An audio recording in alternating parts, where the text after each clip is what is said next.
Hello everyone. तो इस video में हम पढ़ेंगे हमारा तीसरा डिसीजन जो कि है इन्वेस्टमेंट डिसीजन। ऑल दो इसको मैं थर्ड नंबर पे एक्सप्लेन कर रहा हूँ, बट ऑब्वियस ही बात है एक बिजनेस के कॉन्टेक्स्ट में ये एक बहुत मेजर डिसीजन है। और ये डिसीजन मैं मैं इसको कहूँगा कि ये डिसीजन आप फर्स्ट नंबर पे या सेकंड नंबर पे लेते हो एक बिजनेस में।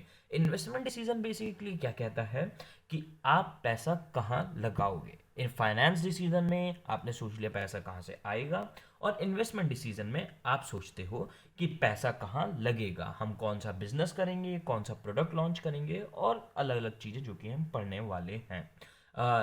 डिस्क्रिप्शन में आपको लिंक मिल जाएगा वो सारी वीडियोस का जो कि मैं अपलोड कर चुका हूँ अभी बिजनेस स्टडीज़ की। तो इन्वेस्टमेंट डिसीजन के बारे में जैसे मैंने आपको ऑलरेडी बता दिया, इन्वेस्टमेंट डिसीजन क्या होते हैं। इन्वेस्टमेंट डिसीजन दो तरीके के होते हैं। मैं इसको शॉर्ट फॉर्म में लिख रहा हूँ आईडी, यानी इन्वेस्टमेंट डिसीजन। आप अपने पेपर में गलती से भी शॉर्ट में मत लिखाना, कहीं आईडी लिखा हो। इन्वेस्टमेंट डिसीजन दो तरीके के होते हैं। एक होते हैं शॉर्ट टर्म और एक होते हैं लॉन्ग टर्म। तो इस वीडियो में ऑल दो वीडियो थोड़ी लंबी जाएगी, मैं लॉन्ग टर्म शॉर्ट टर्म दोनों इस वीडियो में खत्म करा दूंगा। तो हम सबसे पहले समझते हैं लॉन्ग टर्म इन्वेस्टमेंट डिसीजन कौन से होते हैं। लॉन्ग टर्म इन्वेस्टमेंट डिसीजन, मैं शॉर्ट फॉर्म में लिख रहा हूँ लॉन्ग टर्म इन्वेस्टमेंट डिसीजन, जिसे हम कहते हैं, बिल्कुल दिमाग में रखना, कहीं कंफ्यूज मत हो जाना पेपर में अगर आ गया, कैपिटल बजटिंग बजटिंग डिसीजन। तो लॉन्ग टर्म इन्वेस्टमेंट डिसीजन को हम कैपिटल बजटिंग डिसीजन भी कहते हैं। तो अब ये डिसीजन क्या इन्वॉल्व करते हैं लॉन्ग टर्म इन्वेस्टमेंट डिसीजन में, जैसे कि नाम से ही पता चल रहा है, हम उन जगह पैसा इन्वेस्ट करते हैं जहां से हमें जो रिटर्न्स हैं वो काफ़ी लॉन्ग टर्म में मिलने वाली है। यानी साल से लेके शायद साल से ऊपर ऊपर टाइम पीरियड में हमें रिटर्न्स मिलेगी। मतलब 2 साल में भी मिल सकते हैं, 5 साल, 10 साल, 50 साल, हमें हमें बस बहुत लॉन्ग पीरियड ऑफ टाइम में मिलेगी। बेसिकली हम लॉन्ग टर्म इन्वेस्टमेंट डिसीजन में खरीदते हैं फिक्स्ड एसेट्स, जो कि मैं समझा चुका हूं पुरानी वीडियोस में क्या होते हैं। वो एसेट जो हमें लॉन्ग टर्म में रिटर्न्स देते हैं। तो ये सब में मैं ऑलरेडी, अगर आपने मेरी पुरानी वीडियोस देखी हैं तो आपको ये सारी चीज़ें ऑलरेडी काफ़ी डिटेल्स में पता है। तो लॉन्ग टर्म इन्वेस्टमेंट डिसीजन, जिसे हम that is also known as capital budgeting decision में हम फिक्स एसेट्स लेते हैं। तो अब मैं आपको बताना चाहता हूँ features of long term investment decision. मैंने इसे शॉर्ट फॉर्म में लिख दिया LTID, long term investment decision. तो लॉन्ग टर्म इन्वेस्टमेंट डिसीजन के फीचर्स, या फिर मैं फीचर्स कराने से पहले आपको थोड़े बहुत इन्वेस्टमेंट एग्जांपल दे दूं लॉन्ग टर्म इन्वेस्टमेंट डिसीजन के। लॉन्ग टर्म इन्वेस्टमेंट डिसीजन के ऑल्दो आपको फिक्स एसेट के पता ही एग्जांपल, फिर भी थोड़े ले लेते हैं। जैसे एक एग्जांपल ले लेते हैं, परचेज ऑफ बिल्डिंग। बिल्डिंग हमने परचेज करी। रिसर्च हमारा लॉन्ग टर्म इन्वेस्टमेंट डिसीजन है। रिसर्च में हमारा बहुत पैसा लगता है और हमें बहुत ढंग से रिसर्च करानी पड़ती है। रिसर्च हो गया, बिल्डिंग हो गई, बिल्डिंग की परचेज करना हो गई, या कोई नई प्रोडक्ट लाइन लॉन्च करना, या फिर कोई ह्यूज एडवर्टाइजमेंट करना, बहुत बड़े स्केल पे एडवर्टाइजिंग करना। शाहरुख खान, वारूख खान जैसे, एनरिके जैसे सेलिब्रिटीज़ को लेके एडवर्टाइजिंग करना। एक फैक्ट बताता हूँ, वैसे अरमानी जो ब्रांड है, अरमानी आपका, जिसके सूट्स करोड़ों में आते हैं, लाखों में आते हैं, उसका ब्रांड एम्बेसडर एनरिके इग्लेसियस है, जो सिंगर है, मेरा फेवरेट सिंगर है वो। तो features of long term investment decision, पहला क्या होता है, लॉन्ग टर्म इन्वेस्टमेंट डिसीजन ये इफेक्ट करता है long term affect on profitability and growth. Profitability profitability मैंने लिखा है यहाँ पे, मैंने को पता है मैंने बहुत गंदा लिख दिया है, जो आपको समझ भी नहीं आ रहा होगा। Long term effect on profitability and growth, ये पॉइंट इंट्यूटिव है, जैसे कि अभी मैं पूरी डेफिनेशन में क्या आ रहा हूँ। लॉन्ग टर्म इन्वेस्टमेंट डिसीजन होते हैं वो जगह, यानी फिक्स कैप एसेट्स खरीदना है, या वो जगह पैसा लगाना जो आपको लॉन्ग टर्म में आपके बिजनेस को रिटर्न्स देंगे। तो फिर बिल्डिंग खरीदना है या फिर एडवर्टाइजिंग करना है, ये आपके बिजनेस की लॉन्ग टर्म में, मतलब क्या है, आपकी लॉन्ग टर्म में ये आपकी प्रॉफिटेबिलिटी और ग्रोथ को, यानी बिजनेस आपका कितने लेवल पे एक्सपैंड हुआ, उसको लॉन्ग टर्म में इफेक्ट करते हैं। यानी इन इन्वेस्टमेंट डिसीजन के जो आपको रिजल्ट्स होते हैं वो ऐसा नहीं है कि 2 महीने में या हफ्ते में या 1 साल के अंदर अंदर आपको इनके रिजल्ट दिख गए। आपको इनके फायदे, इनके रिजल्ट्स कई कई सालों बाद रियलाइज होने चालू होते हैं, कई कई सालों बाद फायदा होना चालू होता है। जैसे एडवर्टाइजमेंट ले लो, एडवर्टाइजमेंट से ऐसा नहीं है आज आपने टीवी में ऐड डाला या न्यूज़पेपर में ऐड डाला तो ऐसा नहीं है ऐड डालते ही आपकी कल सेल्स बढ़ जाएगी। आप पांच पांच बड़े बड़े ब्रांड्स, पेप्सी, कोको कोला, इन्होंने 10 20 साल तक अपने ब्रांड रेगुलर, अपने एडवर्टाइजमेंट रेगुलर रखे, टीवीज पे, कमर्शियल्स पे, न्यूज़पेपर्स में, तब जाके इनकी वो ब्रांड वैल्यू बनी है जो आज बनी है। तो फिर क्या है, ये लॉन्ग टर्म का खेल होता है, ये ऐसा नहीं है जो इन्वेस्टमेंट डिसीजन होते हैं आपको शॉर्ट टर्म में फायदा दे देंगे। दूसरा पॉइंट है large amount of money involve. ये काफ़ी ज़्यादा इंट्यूटिव सा है, इतनी देर से मैं यही बोल रहा हूँ, large amount of money involve. जो आपके कैपिटल बजटिंग डिसीजन या लॉन्ग टर्म इन्वेस्टमेंट डिसीजन होते हैं, इसमें बहुत बड़े अमाउंट की मनी इन्वॉल्व होती है, ये छोटे मोटे अमाउंट की मनी नहीं होती। अब आप एग्जाम्पल से ही ऑलरेडी समझ चुके होंगे, बिल्डिंग, आपको पता है कितनी महंगी है प्रॉपर्टी खरीदना और उस पर बिल्डिंग बनाना। एडवर्टाइजमेंट, टीवी में एडवर्टाइजमेंट, न्यूज़पेपर में एडवर्टाइजमेंट बहुत ज़्यादा महंगा होता है। मेट्रोज में, ये जो जगह आप हर जगह एडवर्टाइजमेंट देख रहे हो, उन जगह बहुत खर्चा आता है एडवर्टाइजमेंट करने में, या रिसर्च में भी कई 100 करोड़ लग जाता है रिसर्च में। तो इन चीज़ों में बहुत बड़ा ज़्यादा पैसा चाहिए होता है। मशीन खरीदो आप अपने बिजनेस के लिए, तो फिर बहुत ज़्यादा पैसा लगता है। अगला पॉइंट है रिस्क इन्वॉल्व, या फिर मैं इसको कह, आपकी बुक में लिखा हुआ है रिस्क इन्वॉल्व, मैं इसे कहना चाहूँगा, मैं अपनी भाषा में कहूँगा इसे लार्ज रिस्क इन्वॉल्व। क्योंकि देखो, रिस्क हर जगह है, रिस्क आप लाइफ में कुछ भी कर रहे हो, आज आप स्कूल जाके पढ़ भी रहे हो, उसमें भी रिस्क है, कि ज़रूरी नहीं है कि आप स्कूल 12th में अच्छे मार्क्स ला के या फिर अच्छे नंबर ना भी ला के आप सक्सेसफुल हो। तो रिस्क तो हर जगह है, मैं इसे कहूँगा ह्यूज रिस्क इन्वॉल्व। अब ऐसा क्यों? क्योंकि ये देखो, ये जो पॉइंट है रिस्क वाला, ये पुराने पॉइंट से डिराइव्ड है, यानी सेकंड वाले पॉइंट से डिराइव्ड है। जैसे कि मैंने सेकंड पॉइंट में कहा था कि हमारे लॉन्ग टर्म इन्वेस्टमेंट डिसीजन में large amount of money involve होती है, इस वजह से हमारा रिस्क एलिमेंट बढ़ जाता है, रिस्क हमारा ह्यूज हो जाता है बिजनेस में। क्यों? क्योंकि देखो, अगर आप लार्ज अमाउंट ऑफ मनी लगा रहे हो अपने बिजनेस में और बिजनेस सक्सेसफुल नहीं हुआ, तो फिर ऑब्वियस सी बात है वो लॉस आपको बियर करना पड़ेगा। अगर आप मानो एक छोटा सा बिजनेस कर रहे हो जिसमें आपने छोटा पैसा लगाया, अपनी जेब से 2-3 लाख रुपए लगाए, और आपका बिजनेस डूब गया, तो आपको कोई फर्क नहीं पड़ा। बट अगर आपने सोचो दूसरी जगह पे अपना घर बेच के करोड़ों रुपए इकट्ठे करके आपने बिजनेस करा, तो आपने लार्ज अमाउंट लगाया, तो जैसे ही आप लार्ज अमाउंट पे खेलना चालू कर देते हो, आप बड़ा पैसा लगाना चालू कर देते हो, रिस्क एलिमेंट बढ़ जाता है आपके बिजनेस का, आपका बिजनेस रिस्की बन जाता है। इस वजह से जो आपके कैपिटल बजटिंग डिसीजन होते हैं, उसमें बहुत बड़ा रिस्क इन्वॉल्व होता है। और लास्ट पॉइंट है इरिवर्सिबल इरिवर्सिबल डिसीजन। ये डिसीजन आपकी बुक में क्या रखा है, इरिवर्सिबल होते हैं।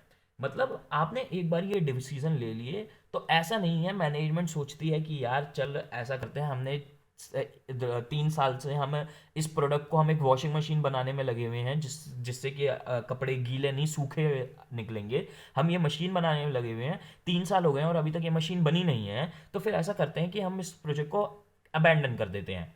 अब बात यह है, जो 3 साल आपने पैसा खर्च दिया, आपने रिसर्च में जो साइंटिस्ट को पैसा दे दिया, वो पैसा वापस नहीं आ सकता। तो ये डिसीजन इरिवर्सेबल होते हैं। बट मैं इसको यहाँ पे अपनी एक एडिशन देना चाहूंगा जरूर, और कुछ बुक्स में पॉइंट लिखा भी हुआ था, बिल्कुल ऐसा नहीं है, ये एब्सोल्युटली इरिवर्सेबल है। मतलब मेरा कहने का मतलब है, जो आपके लॉन्ग टर्म इन्वेस्टमेंट डिसीजन होते हैं, इनमें ऐसा नहीं है कि बिल्कुल ही इरिवर्सेबल है। जैसे फॉर एग्जांपल आपने बिल्डिंग ले लिया, फिर आपने मशीनरी ले लिया, आपने ट्रक ले लिया अपने बिजनेस के लिए, ऐसा नहीं है कि आप उन्हें रिवर्स नहीं कर सकते उन डिसीजन को। आप बिल्डिंग भी बेच सकते हो, आप ट्रक भी बेच सकते हो, और आप अपनी मशीनरी भी बेच सकते हो। बट हाँ, ये पॉइंट जहां पे जरूर आएगा कि बहुत ज़्यादा आपको लॉस होता है जब आप लॉन्ग टर्म इन्वेस्टमेंट डिसीजन को रिसीव करने के लिए, रिवर्स करने के लिए निकलते हो। तो फॉर द मोस्ट पार्ट ये डिसीजन इरिवर्सेबल होते हैं, बट आप चाहो तो रिवर्स कर सकते हो, बट बहुत ज़्यादा खर्चा होता है आपका रिवर्स करने में इन डिसीजन को। अब अगला पॉइंट नहीं, सॉरी, हमारा ये टॉपिक यहीं खत्म हो जाता है। अब हमारा नेक्स्ट टॉपिक है फैक्टर्स। बहुत इंपॉर्टेंट टॉपिक है, बहुत ज्यादा इंपॉर्टेंट टॉपिक, मैं पहले कह दूं, फैक्टर्स अफेक्टिंग अफेक्टिंग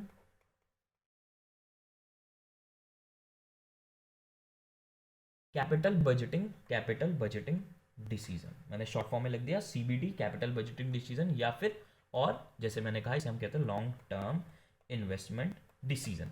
इसमें हम पढ़ेंगे वो फैक्टर्स जो हमें डिसाइड करने में हेल्प करते हैं कि मानो हमारे पास दो प्रोजेक्ट हैं, हम उसमें से कौन से प्रोजेक्ट पे काम करेंगे।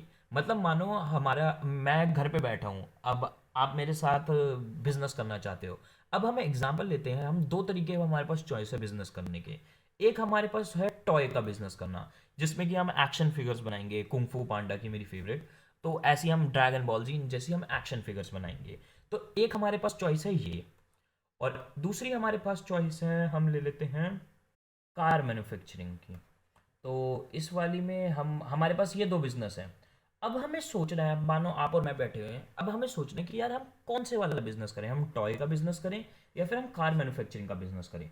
तो अब हमारे पास तीन फैक्टर्स हैं जो जिनको हम कंसिडर करेंगे डिसाइड करते हुए कि हम टॉय का बिजनेस खोलेंगे, टॉय मैन्युफैक्चरिंग का बिजनेस खोलेंगे या फिर कार मैन्युफैक्चरिंग का। पहला है रेट ऑफ रिटर्न। फैंसी सा वर्ड, हालांकि ऑल दो मैं इसे पहले भी बता चुका हूँ। रेट ऑफ रिटर्न, ये इसे फैंसी सा वर्ड है, ऑब्वियस सी बात है यार। देखो, जब आप कोई सा भी बिजनेस खोलने बैठते हो तो बहुत ही ज़्यादा इंट्यूटिव, बहुत ज़्यादा कॉमन सेंस वाला पॉइंट है। आप सबसे पहले क्या सोचते हो, भाई प्रॉफिट किस में, कौन से में ज़्यादा है, किस में, किस बिजनेस में मेरे को, मैं खोलूंगा और इस बिजनेस में प्रॉफिट मुझे ज़्यादा मिलेगा। तो अपने पुराने एग्जाम्पल को कंटिन्यू रखते हुए मानो हम सोचते हैं कि टॉय के बिजनेस में हमें मिलता है, टॉय मैन्युफैक्चरिंग के बिजनेस में हमें मिलता है 5% का प्रॉफिट, यानी 5% की रेट ऑफ रिटर्न है हमारा। और कार मैन्युफैक्चरिंग में है हमारा रेट ऑफ रिटर्न 25%। अब इस चीज़ का क्या मतलब हुआ कि 5% रेट ऑफ रिटर्न होने का और 25% रेट ऑफ रिटर्न होने का? बड़ा सिंपल सा मतलब है। देखो, मानो मैंने 20 लाख रुपए इन्वेस्ट करे हैं हमारे बिजनेस में, तो 20 लाख रुपए टॉय के बिजनेस में जब मैं इन्वेस्ट करूंगा तो यानी मुझे रेट ऑफ रिटर्न हर साल 5% मिलेगी। तो इसका मतलब क्या हुआ, मेरे हर साल का प्रॉफिट होगा अराउंड 1 लाख रुपीज़। तो हमारा हर साल का प्रॉफिट है टॉय के बिजनेस में 1 लाख रुपए। बट हमारे कार के बिजनेस में 25% रेट ऑफ रिटर्न है। तो यानी हमारे हर साल का प्रॉफिट होगा, यानी हर साल की रिटर्न होगी 5 लाख रुपीज। तो रेट ऑफ रिटर्न 5% में होने का मतलब ये हुआ, और 25% में होने का मतलब ये हुआ कि हमारी साल की रिटर्न होगी 5% में 1 लाख रुपए पर एनम, और 25% में 5 लाख रुपीज पर एनम। तो इस पॉइंट के अकॉर्डिंग हम कार का बिजनेस खोल लेंगे, क्योंकि रेट ऑफ रिटर्न हमारे पास कार मैन्युफैक्चरिंग का ज़्यादा है। बट अभी इतनी जल्दी हमने डिसाइड नहीं करा कि हम अभी सिर्फ यही पॉइंट देख के हम कार मैन्युफैक्चरिंग का बिजनेस खोल लेंगे। अब दो और बचे हुए पॉइंट्स देखते हैं, जिससे क्या पता हम कार मैन्युफैक्चरिंग के बजाय टॉय मैन्युफैक्चरिंग करना ज़्यादा पसंद करें। अगला पॉइंट है cash flow of the project. Cash flows of the project, इसका क्या मतलब है कि आपको इस प्रोजेक्ट में सेल्स से कितने टाइम पीरियड में या फिर कितने टाइम बाद पैसा सेल का मिलना चालू होता है। जैसे फॉर एग्जांपल, टॉय का बिजनेस जो है, टॉय मैन्युफैक्चरिंग का बिजनेस जो है, टॉयज की सेल जो होती है वो काफ़ी ज़्यादा रेगुलर होती है और काफ़ी ज़्यादा फ्रीक्वेंटली होती है। तो इस बिजनेस में, टॉय के बिजनेस में क्या है, कैश फ्लो बना रहेगा। तो इसमें हमारा क्या है, कैश फ्लो एक्टिव है। बट कार के बिजनेस में हमारा कैश फ्लो इनएक्टिव है। मतलब क्या है, हमें कैश जो रिसीव होना चालू होगा सेल्स से, वो हमें शायद, आज हम मैन्युफैक्चरिंग करना चालू कर रहे हैं, हमें मिनिमम मिनिमम लाखों, 1 लाख 2 लाख यूनिट तो मैन्युफैक्चर करनी ही पड़ेंगी मार्केट में कार लॉन्च करने से पहले। तो इसमें क्या है, हमें जो सेल से पैसा आना चालू होगा वो शायद साल भर बाद या 2 साल बाद आना चालू होगा। बट टॉय के बिजनेस में क्या है, हम 2-3 हफ्तों में मैन्युफैक्चर कर देंगे और हमें लगभग लगभग अगले हफ्ते से ही हमारी सेल्स चालू हो जाएगी और हमें हमारा कैश पे मिलना, यानी सेल से हमें पैसा आना चालू हो जाएगा। तो इस केस में क्या है, हम टॉय का बिजनेस करेंगे। तो देख रहे हो, अब सेकंड पॉइंट पे आते ही हमारा इंक्लिनेशन थोड़ा टॉय के बिजनेस की तरफ हो गया है। और मैं पहले के तीसरे पॉइंट पे हूँ, मैं आपको एक चीज़ और, एक और एग्जांपल देना चाहता हूँ जो कि बुक में है। ऑल दो मुझे बहुत ज़्यादा इसके लिए क्रिटिसिज्म मिलता है कि मैं बहुत सारे एग्जांपल देता हूँ, बट मैं चाहता हूँ कि इस एक ही बार आपको वीडियो देनी पड़े और फिर आप कभी ज़िंदगी में भी ना भूलो। आपकी बुक में क्या पॉइंट दे रखा है कि हमें बिजनेस स्टार्ट करना है, हमारे पास एक प्रोजेक्ट है, प्रोजेक्ट ए क्या कहता है, हमें 4 लाख की रिटर्न मिलती है एवरी ईयर। हमें 4 लाख की रिटर्न मिलती है एवरी ईयर फॉर 4 ईयर्स। मतलब हमें 4 साल की रिटर्न मिलती है 4 लाख रुपए, मतलब हर साल हमें 4 लाख रुपए मिलेंगे। ये हमारे प्रोजेक्ट ए का कैश फ्लो है। प्रोजेक्ट बी का कैश फ्लो है हमारा, हमें जो पैसा मिलेगा वो मिलेगा 20 लाख रुपए, 20 लाख आफ्टर 4 ईयर्स, 4 ईयर्स।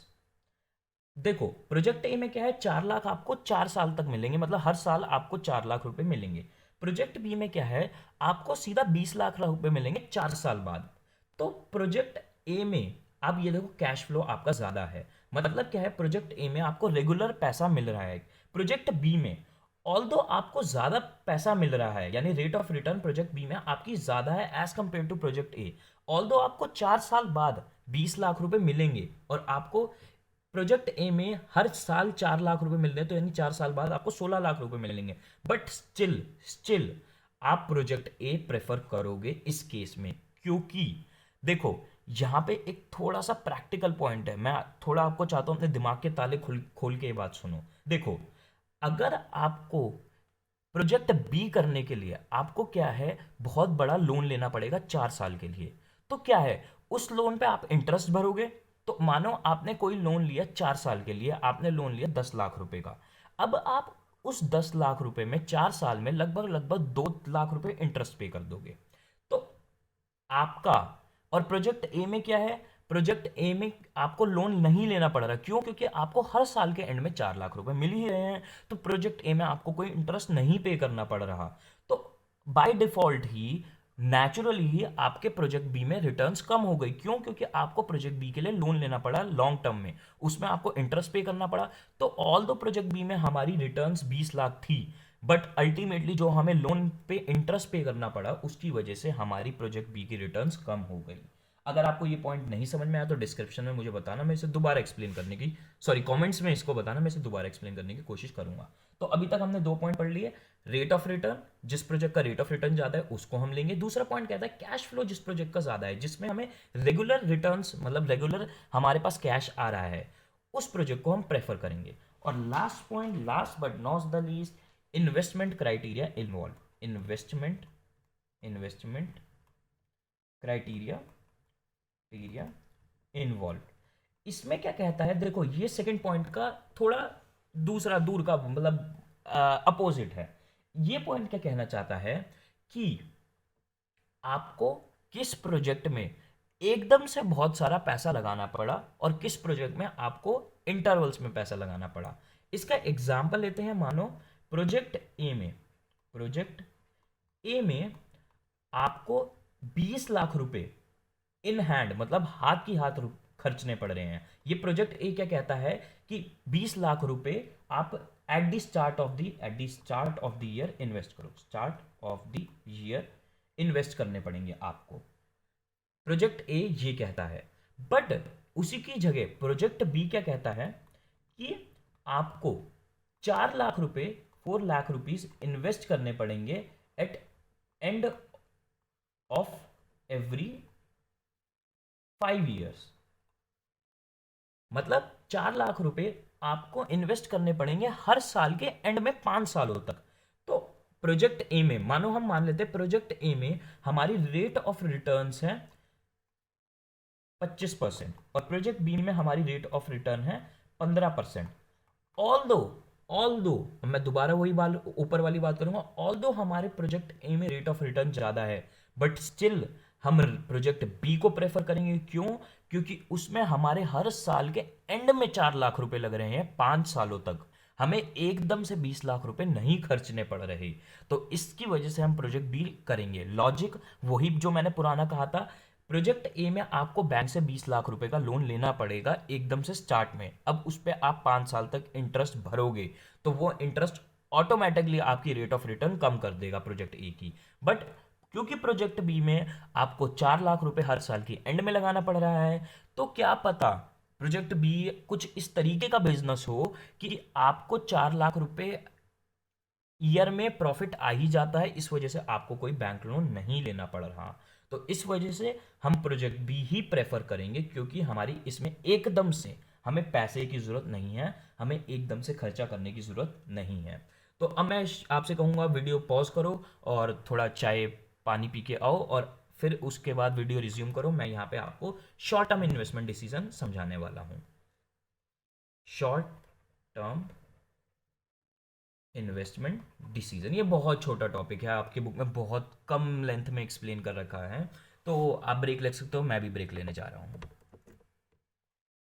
तो अब कंटिन्यू करते हुए शॉर्ट टर्म इन्वेस्टमेंट डिसीजन में हम बेसिकली देखते हैं, हम डिसाइड करते हैं कि हम कितने करंट एसेट्स या फिर करंट एसेट्स या फिर कितनी हम वर्किंग कैपिटल रखेंगे हमारे बिजनेस में। तो अमाउंट ऑफ करंट एसेट्स कितना रहेगा और किस तरीके में रहेगा। देखो करंट एसेट्स में भी कई सारी चीज़ें आती हैं, आपकी इन्वेंट्रीज आती है, आपके डेटर्स आते हैं, आपका कैश और एक्चुअल बैंक बैलेंस भी करंट एसेट्स में ही कंसीडर किया जाता है। तो शॉर्ट टर्म इन्वेस्टमेंट डिसीजन में हम डिसाइड करेंगे कितने हम करंट एसेट रखेंगे और कितना अमाउंट कौन से करंट एसेट में हमें इन्वेस्ट करेंगे, कितना हम कैश रखेंगे, कितने हम डेटर्स अलाउ करेंगे अपने बिजनेस में, कितने हम पैसे की इन्वेंट्री रखेंगे। तो देखो कुछ करेक्टरिस्टिक्स, दो करेक्टरिस्टिक्स हैं हमारे पास शॉर्ट टर्म इन्वेस्टमेंट डिसीजन के। सबसे पहला है कि this decision affect profitability as well as liquidity. देखो प्रॉफिटेबिलिटी तो ऑब्वियस ही बात है, क्योंकि आपके रॉ मटेरियल भी करंट एसेट्स में आते हैं, तो फिर ऑब्वियस ही बात है, और भी बहुत सारी डेटर वेटर सेल्स आपकी सब करंट एसेट में आते हैं, तो ऑब्वियस ही बात है ये आपके बिजनेस की प्रॉफिटेबिलिटी तो इफेक्ट करती हैं। बट करंट एसेट जो हमारे शॉर्ट टर्म इन्वेस्टमेंट डिसीजन होते हैं, ये इतने प्रॉफिटेबल हमारे लिए नहीं होते जितने हमारे लिए long term investment decision profitable होते हैं। तो अब एक चीज जो यहाँ पे देखने वाली है, ये प्रॉफिटेबिलिटी तो करते हैं अफेक्ट, बट उससे ज्यादा अफेक्ट करते हैं हमारे बिजनेस की लिक्विडिटी। लिक्विडिटी का क्या मतलब है कि हमारे बिजनेस में करंट कैश और कैश इक्विवेलेंट कितना सामान रखा है, कितने एसेट्स है जो कैश या फिर कैश इक्विवेलेंट है। कैश इक्विवेलेंट मतलब जैसे कि बैंक अकाउंट का बैलेंस हो गया, या डेटर्स हो गए, या वो चीजें हो गई जो कैश में बहुत जल्दी कन्वर्ट हो सकती हैं। तो हमारे बिजनेस में लिक्विडिटी होना बहुत ज़रूरी है। इसका बहुत सिंपल सा बेसिक सा रीज़न है, क्योंकि देखो हमारे बिजनेस में एक्सपेंसेस, ऑब्वियस ही बात है, कोई भी बिजनेस हुआ उसके डे टू डे एक्सपेंसेस होते रहते हैं। मेंटेनेंस हो गया, डे टू डे लेबर का खर्चा हो गया, रॉ मटेरियल डेली लाना है, तो आपके डेली डेली एक्सपेंसेस होते हैं बिजनेस में। तो अगर आपके पास उस एक्सपेंसेस को मीट करने की लिक्विडिटी नहीं है, तो आपका ऑब्वियसली बात है बिजनेस सक्सेसफुल नहीं हो सकता। तो ये short term investment decision profitability effect करते हैं और ज़्यादातर लिक्विडिटी इफेक्ट करते हैं, जो कि बहुत ज़्यादा कोर होती हैं हमारे बिजनेस के लिए। और जो अगला हमारा करेक्टरिस्टिक है एफिशिएंट कैश मैनेजमेंट, मैं यहाँ पे लिख देता हूँ चीज़ें, efficient cash management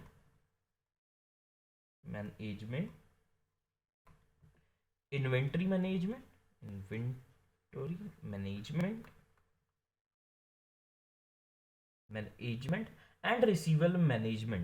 and receivable management. अब आप ये पूछो, अगर आपको नहीं पता है तीनों कौन सी मैनेजमेंट है, मैनेजमेंट पहली है हमारी कैश मैनेजमेंट।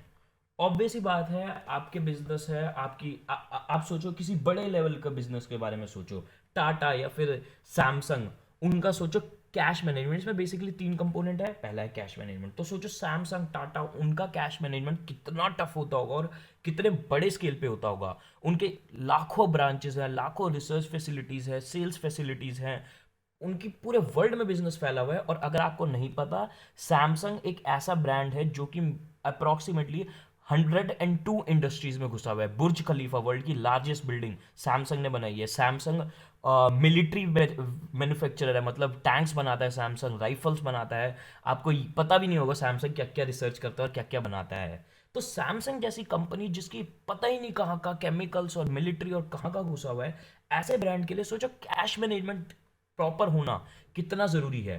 तो cash management, inventory management, Samsung का ही कॉन्टेक्स्ट कंटिन्यू रख के, सैमसंग की मैंने जैसे बताया कितनी सारा सैमसंग हैवी इंडस्ट्रीज में भी है, चिप्स भी बनाता है सैमसंग, मोबाइल इलेक्ट्रॉनिक्स, बिल्डिंग्स। तो इनकी इन्वेंट्री कितनी बड़ी होती होगी हर बिजनेस के लिए, मतलब मोबाइल्स के लिए मोबाइल के मदरबोर्ड्स, कैमराज, उन सब की इन्वेंट्री, और फाइनल फ़ोन की इन्वेंट्री, और फिर बिल्डिंग्स के लिए सीमेंट वगैरह, इन सब की इन्वेंट्री।